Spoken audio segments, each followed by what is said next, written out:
Hello दोस्तों, एक बार फिर से हमारे चैनल पर आप सबका स्वागत है। दोस्तों, महाकुंभ के नाम से जुड़ा हर शब्द अपने आप में एक रहस्य और रोमांच को संजोए हुए है। यह दुनिया का सबसे बड़ा धार्मिक और आध्यात्मिक मेला है। महाकुंभ न केवल आस्था का प्रतीक है, बल्कि इसमें छुपे हुए रहस्य और प्राचीन परंपराओं की झलक भी देखने को मिलती है। महाकुंभ में सबसे रहस्यमय और अद्भुत छवि नागा और अघोरी साधुओं की होती है, जिनमें महिला नागा साधु सभी के लिए एक रहस्य बनी हुई होती हैं।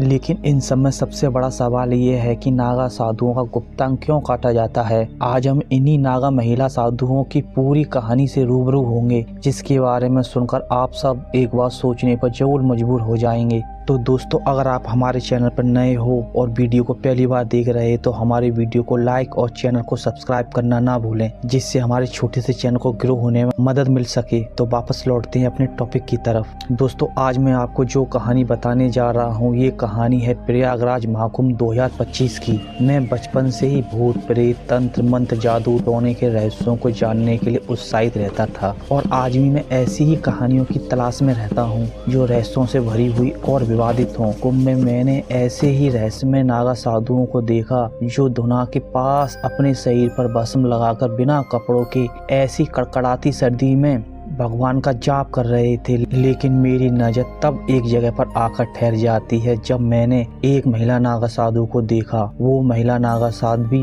दूसरों की तरह भस्म में लिपटी हुई थी। उसकी आंखें चमकदार और चेहरे पर अजीब सा आकर्षण था। तभी से मैं उस महिला नागा साधु की कहानी जानने के लिए उत्सुक हो गया था। लेकिन जब मैंने उसके बारे में पूछताछ की तो लोगों ने मुझे चुप रहने की सलाह दी। उस महिला नागा साधु के बारे में जानने के लिए मैंने एक अखाड़े के महंत नागा बाबा से संपर्क किया। तो महंत जी ने मुझे बताया कि महिला नागा साधु वही महिला बनती है जो पूरी तरह से सांसारिक जीवन को और मोह माया को त्यागने के लिए तैयार हो। यह बहुत कठिन और कठोर प्रक्रिया होती है। तभी मैंने महंत जी से पूछा कि उनका गुप्तांग क्यों काटा जाता है और इसका नागा साधु बनने से क्या संबंध है। बाबा जी ने गहरी सांस लेते हुए कहा कि ये परंपरा बहुत पुरानी है। नागा साधुओं के जीवन में काम, मोह और माया की कोई जगह नहीं होती। महिलाओं का शरीर मातृत्व और रचनात्मकता का प्रतीक है। इस प्रक्रिया के माध्यम से वे अपने शरीर के हर बंधन से पूरी तरह से मुक्त हो जाती हैं। ये क्रिया एक तरह से आत्मा की शुद्धि होती है। इसके बाद नागा बाबा ने मुझे एक महिला की कहानी को सुनाया जिसका नाम रत्ना था।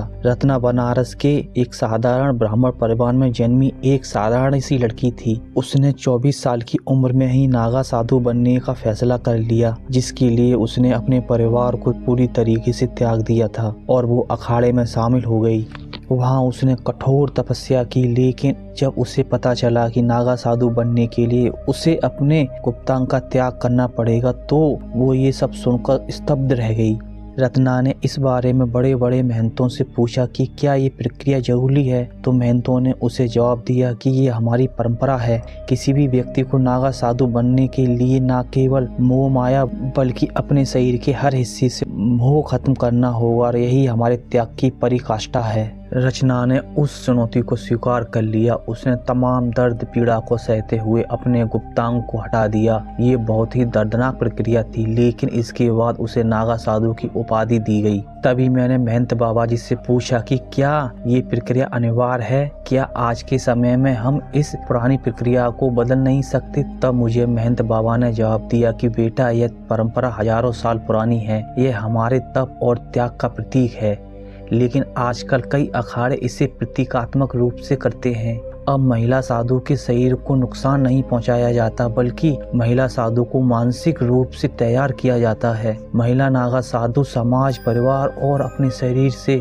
जुड़े हर बंधन को त्याग देती है, और उनकी यही साधना महिला साधु को पुरुष नागा साधु के बराबर स्थान दिलाती है। लेकिन इनकी प्रक्रिया और परंपरा पर हमेशा विवाद होता रहा है। कुछ लोग इसे त्याग का प्रतीक मानते हैं तो कुछ लोग इसे अमानवीयता कहते हैं। दोस्तों, महिला साधु का गुप्तांग क्यों काटा जाता है, यह सवाल केवल परंपरा का नहीं बल्कि त्याग और तपस्या की गहराई को समझने का भी है। रत्ना साध्वी की कहानी एक ऐसे सच को उजागर करती है जिसे सुनने के बाद लोग सवाल करते हैं कि क्या ऐसा त्याग करना जरूरी है या फिर इसे बदलने का समय आ गया है। दोस्तों, आप नागा साधुओं की इस परंपरा के बारे में क्या सोचते हैं, हमें अपनी राय कमेंट बॉक्स में लिखकर जरूर बताएं। और अगर आपको आज का हमारा वीडियो पसंद आया हो तो प्लीज वीडियो को लाइक और चैनल को सब्सक्राइब करना ना भूलें। तो मिलते हैं अपने अगले वीडियो में एक नई कहानी के साथ, तब तक के लिए बाय बाय।